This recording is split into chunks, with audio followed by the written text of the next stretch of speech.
सभी को राम राम। आज हम देखने वाले हैं जो हमारा मुगल वंश चल रहा था उसमें हमने बाबर पढ़ा, फिर बाबर का उत्तराधिकारी हुमायूं, हुमायूं का उत्तराधिकारी अकबर और अकबर का जहांगीर, जहांगीर के बाद शाहजहां। आज हम करने वाले हैं शाहजहां के पुत्र औरंगजेब के बारे में कि औरंगजेब का शासनकाल कब से कहां तक चला, क्या क्या काम किया। तो औरंगजेब का जो शासनकाल रहता है वो 1658 से लेकर 1707 तक औरंगजेब राजा रहता है दिल्ली का। फिर आपसे क्वेश्चन पूछा जाए कि औरंगजेब का जन्म कहां पर हुआ था, तो 1618 ईस्वी को दाहोद गुजरात के अंदर इसका जन्म हुआ। पिता का नाम शाहजहां था और माता का नाम था अर्जुमंद बानो बेगम, जिसे मुमताज के नाम से जाना जाता था, जिसकी याद में ताजमहल बनाया गया, ये वही अर्जुमंद बानो बेगम है। फिर अगर आपसे पूछा जाए कि इनके गुरु का क्या नाम था, तो गुरु था मीर मोहम्मद हकीम। गुरु का नाम रहता है मीर मोहम्मद हकीम। आपको याद करना है, कई बार पेपर में आ चुका मीर महमूद हकीम के बारे में। फिर आपसे क्वेश्चन पूछा जाए कि बीवी का जो मकबरा बनाया वो किसने बनाया, तो वो भी औरंगजेब ने बनाया था औरंगाबाद के अंदर। फिर अगर प्रश्न पूछा जाए इसके पुत्र का क्या नाम था, बहादुर शाह प्रथम था, जो अकबर के बाद औरंगजेब के बाद में गद्दी पर बैठेगा बहादुर शाह प्रथम। और जो बहादुर शाह जफर रहता है वो लास्ट का राजा होता है, मुगल का अंतिम राजा भी बहादुर शाह जफर है, लेकिन औरंगजेब के बेटे का नाम है बहादुर शाह प्रथम। क्लियर। आगे इसको जो उपाधियां दी गई थी उनका नाम है, एक उपाधि थी जिंदा पीर और दूसरी दी गई थी आलमगीर। जिंदा पीर आलमगीर, आलमगीर का मतलब ये होता था सभी में विजेता राजा, उसे आलमगीर बोला गया। और जिंदा पीर उसे बोला गया जो इस्लाम धर्म को पूर्ण तौर से मानता था, इसलिए इसे जिंदा पीर की उपाधि दी गई। फिर इसे क्वेश्चन पूछा जाता है कि जो औरंगजेब था इनका 2 बार राज्याभिषेक किया गया। राज्याभिषेक के पीछे कारण ये था कि इनके भाई जो दारा शिकोह था उनके साथ युद्ध होते थे और युद्ध में ये हर बार विजित रहा और हर बार इसने बार अपना राज्याभिषेक। पहला राज्याभिषेक होता है 1658 को, जब ये शाहजहां को कैद कर देता है और शाहजहां को कैद करके दिल्ली की गद्दी पर बैठता है 1658। लेकिन दोबारा देवराई का युद्ध लड़ता है दारा शिकोह। दारा शिकोह का अगर अंतिम राज्याभिषेक राज्य का युद्ध पूछा जाए तो वो था देवराई का युद्ध, जो 1659 के अंदर होता है। इस युद्ध में दारा शिकोह को पूर्ण तौर से पराजित कर देता है और देश से बाहर निकाल देता है और मेन तौर पर राजा बन जाता है दूसरी बार दिल्ली का। फिर आपसे क्वेश्चन पूछा जाए, ये क्वेश्चन फिर इंपॉर्टेंट बनता है कि बताइए सिखों के 9वें गुरु तेग बहादुर को फांसी देने वाला मुगल राजा कौन था, तो 9वें गुरु तेग बहादुर को फांसी दी थी औरंगजेब ने। लेकिन अगर पूछा जाए 5वें गुरु अर्जुन देव को फांसी किसने दी थी, तो अर्जुन देव को देने वाला था जहांगीर। जहांगीर ने अर्जुन देव को फांसी दी और औरंगजेब ने तेग बहादुर को फांसी दी। और कारण ये था कि तेग बहादुर ने इस्लाम धर्म को स्वीकार नहीं किया था, इस्लाम धर्म को स्वीकार करने के लिए इसे फांसी दे दी गई। फिर आपसे क्वेश्चन पूछा जाए, इसी के शासनकाल में एक पुरंदर की संधि होती है 1665 के अंदर होती है और शिवाजी और जय सिंह के मध्य।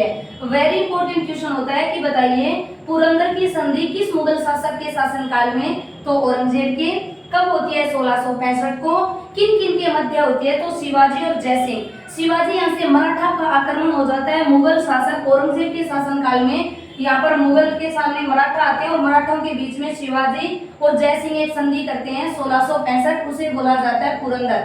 फिर आपसे क्वेश्चन पूछा जाए कि औरंगजेब के द्वारा कुछ अभियान किए गए थे, उन अभियानों में किन किन के विपक्ष में किया, तो पहला अभियान था बीजापुर अभियान जो 1685 के अंदर किया गया। औरंगजेब और आदिल शाह के बीच में होता है, इसमें आदिल शाह को ये पराजित कर देता है। फिर सेकंड अभियान होता है गोलकुंडा जो 86 से 87 के मध्य होता है और औरंगजेब और अबुल हसन कुतुब शाह के मध्य।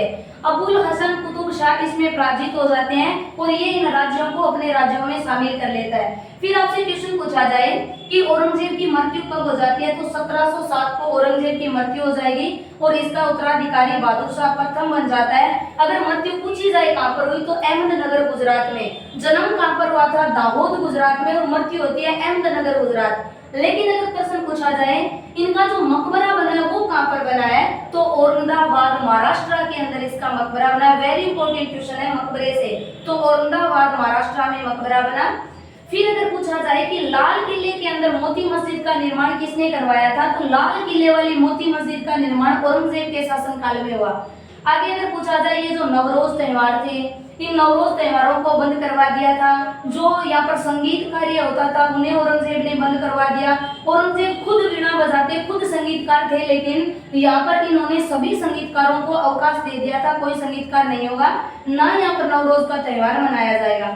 फिर इसने काम किया, एक सती प्रथा पर रोक लगाई थी 1663। वेरी इंपॉर्टेंट क्वेश्चन है, बताइए वो मुगल राजा जिसने सती प्रथा पर रोक लगाई, तो वो मुगल राजा बनता है औरंगजेब। लेकिन अगर सती प्रथा पर बोला जाए किस वायसरॉय के द्वारा लगाई गई, तब आपको रखना है लॉर्ड बेंटिंग। बेंटिंग के द्वारा सती प्रथा पर रोक लगाई गई।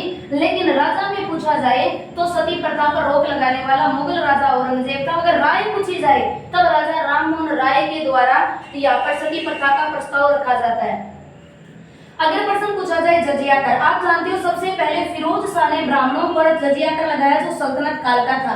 अकबर ने फिरोज शाह को हटा दिया, लेकिन औरंगजेब ने 1679 को वापस जजिया कर को लागू कर देता है। ऐसा मुगल राजा जिसने जजिया कर हटाया अकबर, वापस किसने लगा दिया? औरंगजेब। फिर क्वेश्चन बजाते वीणा बजाते हुए, क्वेश्चन किससे पूछा जाता है? वीणा बजाते हुए दिया गया तो औरंगजेब। अगर ग्रह नक्षत्र पर विश्वास करने वाला पूछा जाए तो जहांगीर होगा।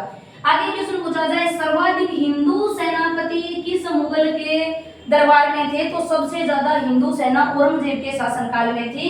और अगर पूछा जाए कि मुगल सेना जो सबसे ज्यादा चरम सीमा पर मुगल सेना रही, तो वो बताइए किसमें, तो वो भी औरंगजेब के शासनकाल में। तो ये था औरंगजेब का शासनकाल।